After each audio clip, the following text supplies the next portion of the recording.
लातूर शहरातल्या गरुड चौक नांदेड नाका भागामध्ये आपण आहोत। आपण जर पाहिलं तर या चौकामध्ये जर ट्रॅफिक लक्षात घेतलं आपण तर मोठी गर्दी जी आहे ती वाहनांची सातत्यानं होत असते। या भागातले नागरिक सातत्यानं आंदोलन करतायत आणि मागणी करतायत की हा जो महामार्ग आहे या महामार्गावर गतिरोधक बसवावा, त्याचबरोबर सिग्नलची जी व्यवस्था आहे ती सुरुवात करण्यात यावी, त्याचबरोबर पोलीस चौकी करावी, अशा वेगवेगळ्या मागण्या घेऊन इथले नागरिक जे आहेत ते सातत्यानं आंदोलन करतात। मात्र याकडे कोणी लक्ष देत नाही। आणि आजची जर आपण घटना लक्षात घेतली तर शामराव गायकवाड 55 वर्षाचे हे वृद्ध आहेत जे या चौकामध्ये फळ विक्री करून आपल्या कुटुंबाचा उदरनिर्वाह करत होते।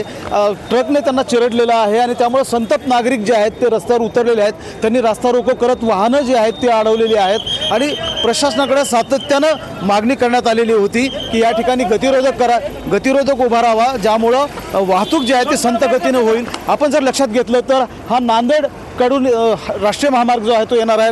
रत्नागिरी नागपूर हा राष्ट्रीय महामार्ग आहे।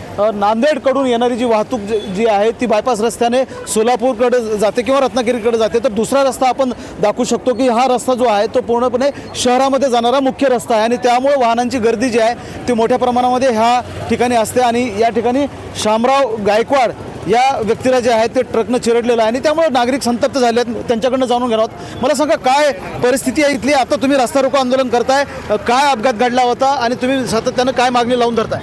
ऑक्टोबर महिन्यात 3 तारखेला या ठिकाणी आम्ही रस्ता रोको आंदोलन केला होता की गरुड चौकामध्ये मध्य भागात गोल वर्तुळ करण्यात यावं। गरुड चौकातून लगतच असलेल्या 200 मीटर अंतरावर परंडेकर पेट्रोल पंपातून दुभाजकातून माऊलीनगर, करीमनगर, महादेवनगर, प्रबोधनगर या भागातील नागरिकांना जाण्यासाठी मार्ग देण्यात यावा।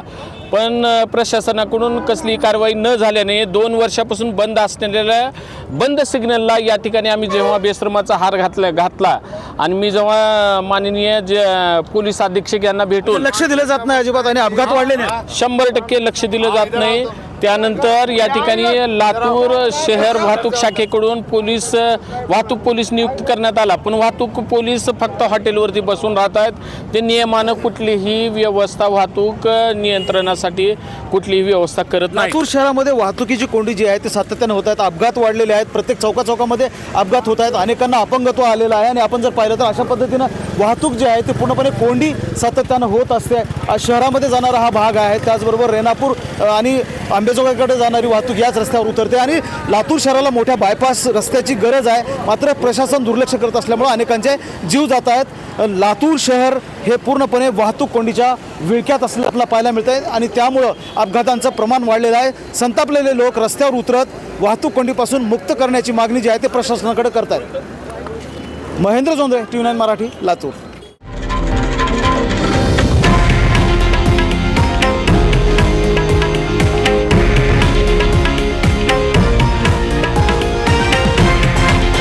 हे आहे देशातील नंबर 1 न्यूज नेटवर्क आणि आपण पाहत आहात TV9 मराठी, एकमेव।